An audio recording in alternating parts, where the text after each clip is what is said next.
Online class में आपका हार्दिक स्वागत और अभिनंदन है। उम्मीद है आप लोग अच्छे से अपनी पढ़ाई को कर रहे होंगे। जो स्टूडेंट अभी फाइनल ईयर में आ गए हैं वो भी, और जो स्टूडेंट फाइनल ईयर में थे उनके एग्ज़ाम होने वाले हैं। आप सब लोग अच्छे से इसको पढ़िए ताकि आपको एग्ज़ाम में हेल्प हो सके। आज हम बहुत ही इंपॉर्टेंट टॉपिक पढ़ने जा रहे हैं अगेन, वो है bacterial and viral genome organisation. कि जीवाणु और जो वायरस है उसका जीनोम किस तरह से सेल में ऑर्गेनाइज्ड रहता है, किस तरह से उस सेल में उसका अरेंजमेंट रहता है, उसकी हम यहाँ पर पहले डिटेल में बात करेंगे। फिर हम इसकी मैपिंग की बात करेंगे कि इनके जीनोम को किस तरह से मैप्ड किया गया है। जीनोम क्या चीज़ है? जीनोम है total number of haploid chromosome. Total number of जो हैप्लॉइड जो क्रोमोसोम का समूह है, जो डीएनए का समूह है, उसको हम जीनोम कहते हैं। अगर आपके दिमाग में जीनोम शब्द आए तो इसका मतलब है total number of haploid DNA found in a cell called genome. एक कोशिका में पाए जाने वाले अगुणित डीएनए को जीनोम कहा जाता है। ये जीनोम जो है वो अलग अलग यूकैरियोट में नंबर अलग हो सकता है और प्रोकैरियोट्स में इसका नंबर क्या होगा, अलग होगा। सेल टू सेल ये वैरी करेगा जीनोम। प्रोकैरियोटिक और यूकैरियोटिक दोनों ही, अगर हम दोनों ही सेल्स की बात करें तो प्रोकैरियोटिक और यूकैरियोटिक दोनों में ही जो डीएनए होता है वो पैक्ड रहता है। एक फिक्स्ड अरेंजमेंट में, एक लीनियर या सर्कुलर अरेंजमेंट में वो डीएनए फिक्स्ड रहता है। इस डीएनए को पैकेजिंग करने में कुछ विशेष प्रकार के प्रोटीनों का योगदान है। यूकैरियोट में हम उन प्रोटीनों को हिस्टोन प्रोटीन कहते हैं। यूकैरियोट में 4 तरह के हिस्टोन प्रोटीन हैं जो डीएनए पैकेजिंग को, केंद्रक में डीएनए को पैक्ड करते हैं। हम सब लोग जानते हैं कि ह्यूमन बीइंग या फिर जितने भी यूकैरियोट्स हैं उन डीएनए का लेंथ बहुत अधिक है। तो बहुत अधिक लेंथ होने के बावजूद भी ये डीएनए एक न्यूक्लियस में फिट है, एक न्यूक्लियस में अरेंज्ड है। कैसे? तो वो जो न्यूक्लियस में डीएनए का ऑर्गेनाइजेशन है वो पैकेजिंग है। और ये पैकेजिंग कौन कर रहा है? ये packaging different type of histone protein H2A, H2B, H3, S4 जो हिस्टोन प्रोटीन है ये डीएनए को पैक्ड करके रहते हैं। तो उसी तरह से अगर हम प्रोकैरियोटिक की बात करेंगे तो प्रोकैरियोटिक जीव जैसे बैक्टीरिया और वायरस में भी डीएनए बंधित प्रोटीन होते हैं। इन डीएनए बंधित प्रोटीन के कारण ही डीएनए साइटोप्लाज्म में पैक्ड रहता है। हम सब लोग जानते हैं कि प्रोकैरियोट में न्यूक्लियस जैसी कोई संरचना नहीं होती है, कोई प्रॉपर न्यूक्लियस नहीं पाया जाता है। इसको हम न्यूक्लियोइड कहेंगे या केंद्राव कहते हैं। न्यूक्लियोइड या केंद्राव जो होता है वो पाया जाता है और उस न्यूक्लियोइड या केंद्राव में ही इस डीएनए की पैकेजिंग होती है। और ये पैकेजिंग कौन कर रहा है? ये पैकेजिंग डीएनए बाइंडिंग प्रोटीन्स द्वारा होती है। ये डीएनए बाइंडिंग प्रोटीन्स इस डीएनए को सर्कुलर फॉर्म में पैक्ड करके रखते हैं। प्रोकैरियोटिक में हम बैक्टीरिया की बात करेंगे तो बैक्टीरिया में जो डीएनए होता है वो डीएनए सर्कुलर फॉर्म में पैक्ड रहता है। और इस सर्कुलर फॉर्म में पैकिंग करने का काम कौन कर रहा है? डीएनए बंधित प्रोटीन काम करते हैं। अब क्या होता है कि डीएनए बंधित जो पैकिंग का काम जो डीएनए बंधित प्रोटीन करते हैं वो कैसे पैक्ड करके डीएनए को रखते हैं, इसकी ही बात हम यहाँ डिटेल में करेंगे। उससे पहले यहाँ का जो डीएनए उसको हम न्यूक्लियोइड कहते हैं। बैक्टीरिया के डीएनए को बहुत इंपॉर्टेंट टर्म्स हैं, एग्जाम में 1 नंबर का प्रश्न यूनिवर्सिटी एग्जाम में पूछा जाता है। ध्यान में रखिएगा, व्हाट आर न्यूक्लियोइड। न्यूक्लियोइड क्या है? न्यूक्लियोइड हम उसे कहेंगे वे केंद्रक जिसमें केंद्रक झिल्ली एवं केंद्रिका का अभाव होता है, केवल क्रोमेटिन पदार्थ मौजूद होता है, उसको हम न्यूक्लियोइड कहेंगे। वो जहाँ पर न्यूक्लियर मेम्ब्रेन और न्यूक्लियस दोनों का अभाव पाया जाता है वो न्यूक्लियोइड कहलाता है। ये स्ट्रक्चर आप देख रहे हैं ये न्यूक्लियोइड है। यानी यहाँ पर डीएनए सर्कुलर फॉर्म में अरेंज्ड है, प्लाज्मा मेम्ब्रेन प्लाज्मा झिल्ली से जुड़ा हुआ रहता है बैक्टीरिया के अंदर।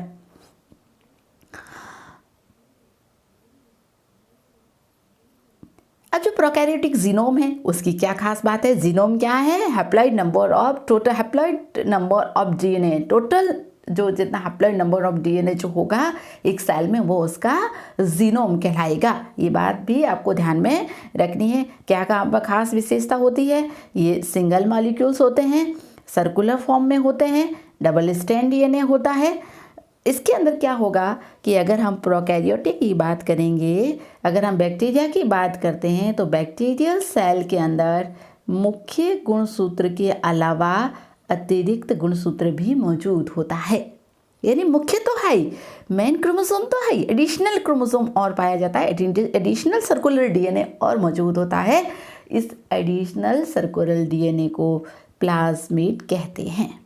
क्या कहते हैं इसको? एडिशनल सर्कुलर डीएनए को प्लाज्मिड कहते हैं। हम सब लोग जब भी बायोटेक्नोलॉजी पढ़ रहे हैं तो प्लाज्मिड को वेक्टर के रूप में, जो अधिकतर जो जीन क्लोनिंग के अंदर या जीन ट्रांसफ़र के अंदर जो वेक्टर काम में लिया जाता है वो ई कोलाई के प्लाज्मिड को काम में लिया जाता है। तो प्लाज्मिड क्या है? Additional DNA found in a bacterial cell. Bacterial cell के अंदर जो अतिरिक्त डीएनए मौजूद होता है उसको हम प्लाज्मिड कहते हैं। कई बार एक टर्म आप लोगों को देखने को मिलेगी, वो है एपिसोम। तो एपिसोम क्या होगा इसको भी ध्यान में रखें आप लोग। एपिसोम हम किसे कहेंगे? प्लाज्मिड क्या है? एक free DNA, double strand DNA circular molecules है जो फ्री साइटोप्लाज्म में मौजूद होता है। अगर एपिसोम की बात करेंगे हम लोग तो एपिसोम का मतलब ये होगा, ये मैन क्रोमोसोम है, इस मैन क्रोमोसोम के साथ प्लाज्मिड अटैच रहता है। जब मैन क्रोमोसोम के साथ प्लाज्मिड जुड़ा हुआ रहता है तो इसको हम एपिसोम कहते हैं। क्या कहते हैं इसको? हम एपिसोम कहते हैं। जब वो बिल्कुल फ्री है तो वो प्लाज्मिड है, जब वो मैन क्रोमोसोम के साथ अटैच है, मुख्य गुणसूत्र के साथ जब प्लाज्मिड जुड़ा हुआ रहेगा तो इसको हम एपिसोम कहेंगे। Genome is organised in a structure called nucleoid. तो वो न्यूक्लियोइड एक्चुअल में है क्या? Organisation of genome in prokaryotic cell. Prokaryotic cell में जीनोम का जो ऑर्गेनाइजेशन है, जीनोम किस फॉर्म में ऑर्गेनाइज्ड है, वो न्यूक्लियोइड कहलाता है। हम यहाँ न्यूक्लियस शब्द यूज न करके न्यूक्लियोइड शब्द यूज करेंगे। केंद्रा, न्यूक्लियस में 3 इंपॉर्टेंट चीज़ें होती है, 3 चीज़ों से मिलकर न्यूक्लियस बनता है। केंद्रक बनता है, केंद्रक झिल्ली, केंद्रिका और गुणसूत्र। चूंकि प्रोकैरियोट में केंद्रक झिल्ली और केंद्रिका दोनों की अनुपस्थिति है, दोनों मौजूद नहीं है, केवल और केवल क्या मौजूद है? क्रोमेटिन मटेरियल मौजूद है, डीएनए मौजूद है। इस कारण इस न्यूक्लियस को, इस जीनोम को ही हम न्यूक्लियोइड कहेंगे।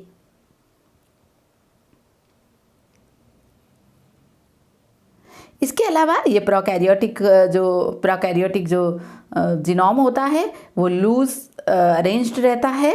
यूकैरियोट से डिफरेंट इनका अरेंजमेंट होगा। यूकैरियोट में जो पैकेजिंग होती है वो बिल्कुल टाइट पैकेजिंग होती है। स्टोन प्रोटीन की मौजूदगी के कारण सुपर कॉइलिंग हो जाती है, सोलेनॉइड स्ट्रक्चर बनता है, जो जेनेटिक्स में आपने पढ़ा होगा। तो सोलेनॉइड स्ट्रक्चर बन जाने के कारण उसकी जो कॉइलिंग होती है, उसकी जो पैकेजिंग होती है वो काफ़ी मजबूत पैकेजिंग होती है। जब तक डीएनए पैकेजिंग फॉर्म में रहेगा उसमें रेप्लिकेशन नहीं होगा। ये भी एक बहुत इंपॉर्टेंट चीज़ आपको ध्यान में रखना है कि जब तक डीएनए पैकेजिंग फॉर्म में रहेगा उस डीएनए में रेप्लिकेशन आगे नहीं होगा, वो रेप्लिकेट नहीं होगा। जब डीएनए में अनपैक्ड होगा तभी वो रेप्लिकेशन करेगा। उसी तरह से अगर हम बात करें यहाँ पर प्रोकैरियोट्स की, तो यहाँ पर डीएनए लूजली अरेंजमेंट इसका,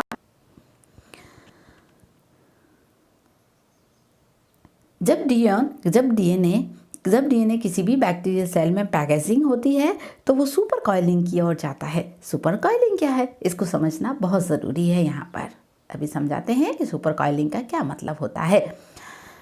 सुपर कॉइलिंग का मतलब होता है कि डीएनए जब पैक्ड होता है तो वो उसका ओवर पैकेजिंग हो जाने लगती है। इस तरह से जैसे ये कोई डीएनए था, सिंपल फॉर्म में आप लोग समझिए कि पैकेजिंग का, इस सुपर कॉइलिंग का मतलब क्या है। जैसे ये एक सिंपल डीएनए है, ये एक सिंपल डीएनए है, लेकिन जब ये डीएनए पैक्ड होगा तो ओवरलूपिंग हो जाती है। इस तरह से बहुत ज़्यादा ओवरलूपिंग हो गई। जब ओवरलूपिंग हो जाती है उस ओवरलूपिंग को हम सुपर कॉइलिंग कहते हैं। जब तक डीएनए सुपर कॉइलिंग या ओवरलैपिंग में रहेगा तब तक उसमें रेप्लिकेशन नहीं होता है। तो प्रोकैरियोटिक जीनोम में जब जीनोम का ऑर्गेनाइजेशन होता है, न्यूक्लियोइड का जब ऑर्गेनाइजेशन होता है तो वो एक तो सुपर कॉइलिंग हो जाती है, दूसरा डीएनए लूप्स बनते हैं, लूप बन जाएंगे उसका जब वो पैक्ड होगा। ये आप लूप देख रहे हैं, इस तरह से इसका लूप बन जाता है। और यहाँ ये लूप किसकी मौजूदगी में बनते हैं? प्रोटीन जो है इसके साथ जुड़कर लूपिंग करके जीनोम को सेल के अंदर ऑर्गेनाइज्ड करता है। तो ये जो यहाँ पर आप देख रहे हैं, ये एक्स्ट्रा लूपिंग जो देख रहे हैं, डीएनए की जो लूपिंग हो रही है एक्स्ट्रा, उसको हम सुपर कॉइलिंग कहते हैं। डीएनए कॉइल हो गया, यानी डीएनए के अरेंजमेंट और अधिक बढ़ गया। इस तरह से अरेंजमेंट था, लेकिन उसका इन नंबर जो है वो बिल्कुल इस तरह से इंक्रीज हो गया। इसको हम सुपर कॉइलिंग कहा जाता है। इसको क्या कहा जाता है? डीएनए सुपर कॉइलिंग कहेंगे हम इसको।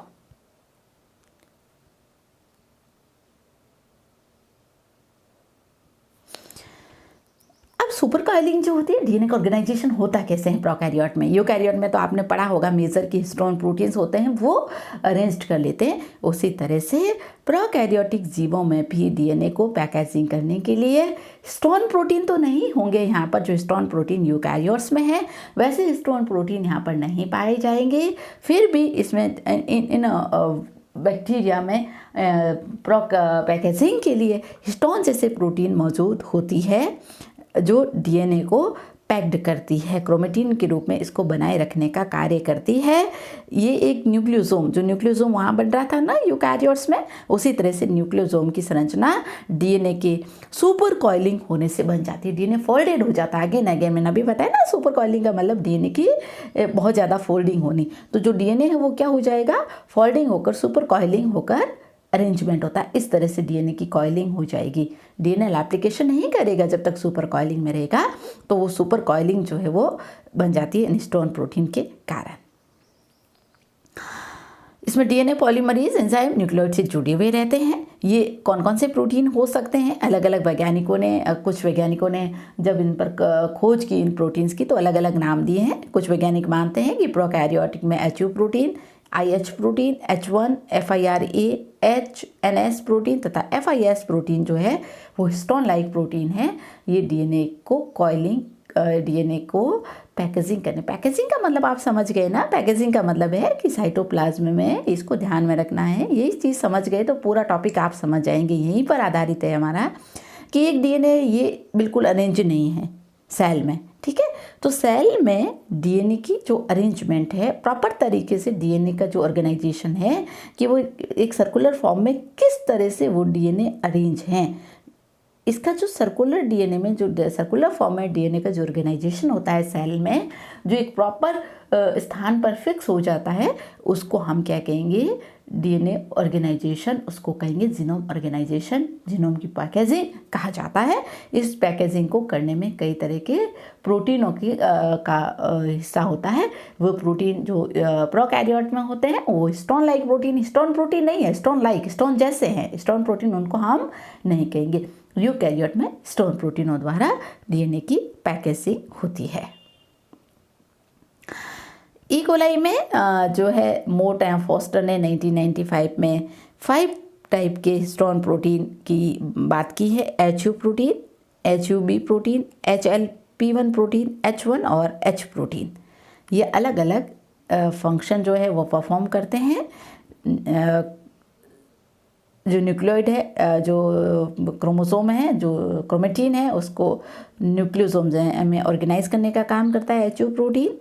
और आरएनए पॉलीमरेज के ट्रांसक्रिप्शन को कंट्रोल करता है HLP1 protein. In vivo transcription के लिए H1 प्रोटीन है। और यूकैरियोट में जो H2A प्रोटीन जिस तरह से ऑर्गेनाइज रखता है, उसी तरह से H2A प्रोटीन इसको ऑर्गेनाइज रखने का काम करता है।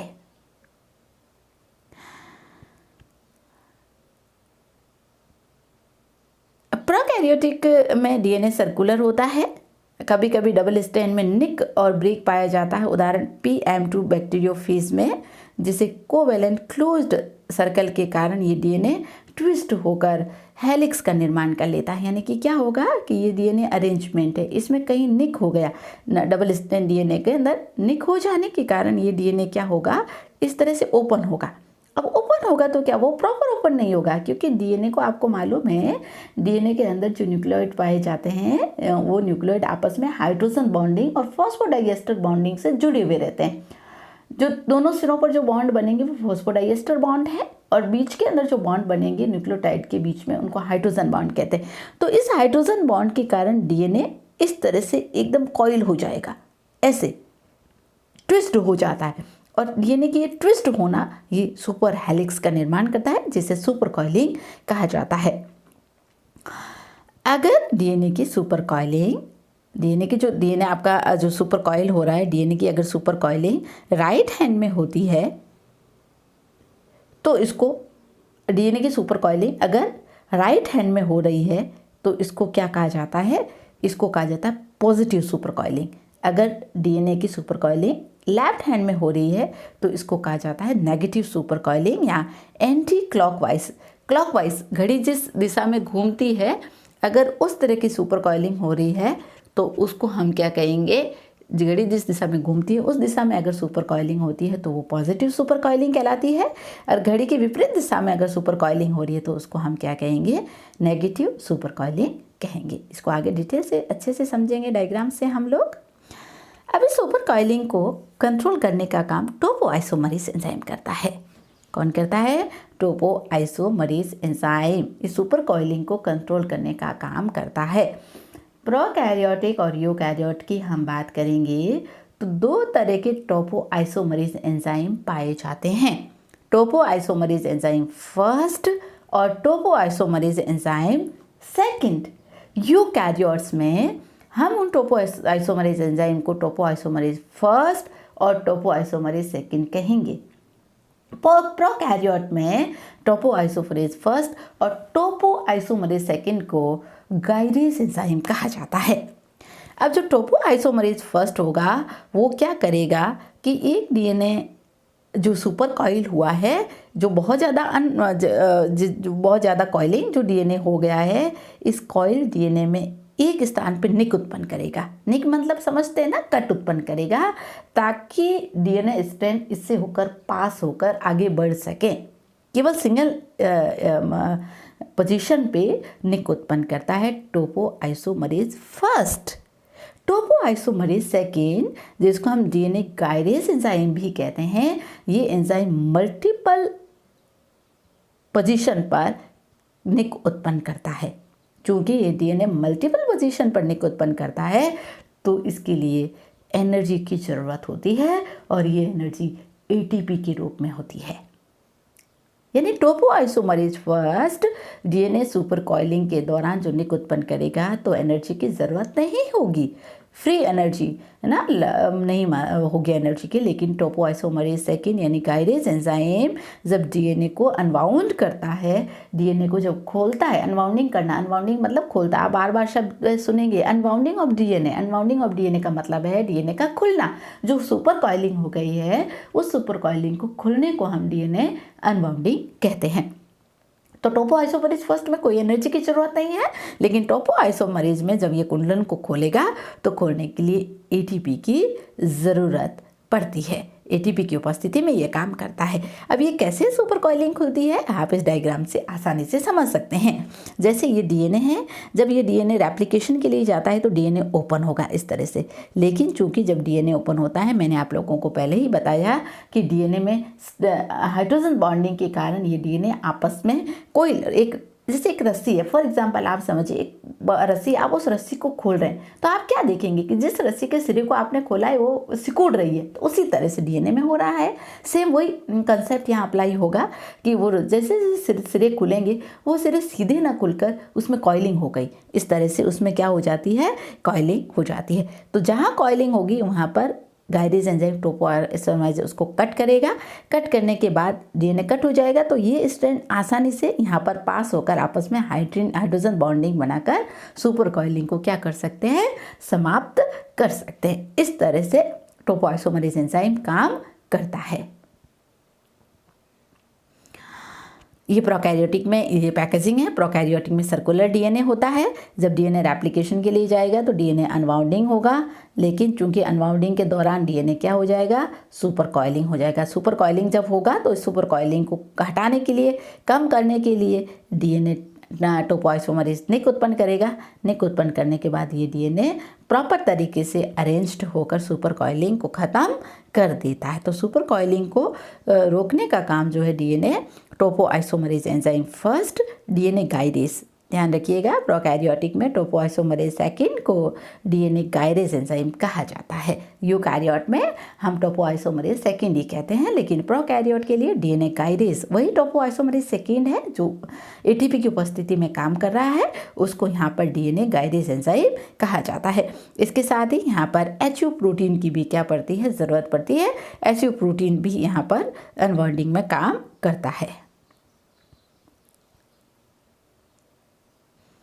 अब अभी मैंने आपको पॉजिटिव और नेगेटिव सुपर कॉइलिंग के बारे में बात की थी कि जब डीएनए स्ट्रैंड ओपन होता है, अगर वो क्लॉकवाइज है, इस तरह से क्लॉकवाइज है, क्लॉकवाइज अगर वो इस तरह से घूम रहा है, तो क्लॉकवाइज अगर वो घूम रहा है तो उसको हम कहेंगे पॉजिटिव सुपर कॉइलिंग।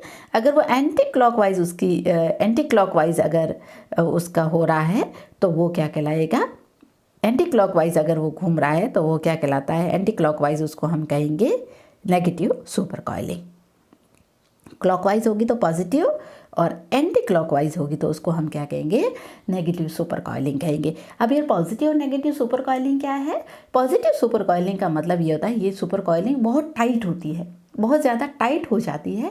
टाइट होने के कारण डीएनए अनवाउंडिंग बहुत मुश्किल से होता है, तो वो आपका सुपर कॉइलिंग होगी, उसको हम पॉजिटिव कहेंगे। नेगेटिव का मतलब लूजली कॉइलिंग हो रही है। जैसे रेप्लिकेशन के टाइम ये कॉइलिंग ओपन होगी और आगे रेप्लिकेशन और ट्रांसक्रिप्शन की क्रिया हो सकती है, उसको हम नेगेटिव सुपर कॉइलिंग कहेंगे। इन दोनों सुपर कॉइलिंग को, जो चाहे वो पॉजिटिव है चाहे वो नेगेटिव है, इस डीएनए सुपर कॉइलिंग को रोकने का काम कौन कर रहा है? टोपोआइसोमरेज एंजाइम फर्स्ट और गाइरेज एंजाइम सेकंड काम कर रहा है। टोपोआइसोमरेज फर्स्ट एंजाइम जो होगा वो क्या करेगा, टोपोआइसोमरेज फर्स्ट एंजाइम जो होगा एक जगह निक उत्पन्न करेगा ताकि स्ट्रैंड, मैंने आपको बताया, वो पास हो सके। और टोपोआइसोमरेज सेकंड यानी गाइरेज एंजाइम जो होगा वो मल्टीपल जगह पे निक उत्पन्न करके डीएनए सुपर कॉइलिंग को कंट्रोल करता है ताकि डीएनए आगे रेप्लिकेशन के लिए जा सके, रेप्लिकेशन कर सके डीएनए में। जब तक डीएनए पैकेजिंग फॉर्म में होगा वो डीएनए रेप्लिकेशन नहीं करेगा। जब डीएनए अनवाउंडिंग होगा तभी उसमें क्या होगी, रेप्लिकेशन होगी। जब उसकी सुपर कॉइलिंग खत्म हो जाएगी तभी वो रेप्लिकेशन कर पाएगा। तो इस तरह से बैक्टीरियल जो जीनोम है वो एक सेल में किस तरह से साइटोप्लाज्म में उसका ऑर्गेनाइजेशन होता है, किस तरह से वो जीनोम ऑर्गेनाइज्ड रहता है, कौन से प्रोटीन उसको ऑर्गेनाइज्ड रखते हैं, उनके बारे में हमने बात की। और ये कैसे उसमें लूपिंग होती है, कैसे उसमें कॉइलिंग होती है और इस कॉइलिंग को कौन कंट्रोल करता है, उन एंजाइम की हमने यहाँ पर डिटेल में बात की है। उम्मीद है आपको ये टॉपिक अच्छे से समझ में आया होगा। आगे हम अगली क्लास में इससे आगे की टॉपिक की बात करेंगे। Thank you.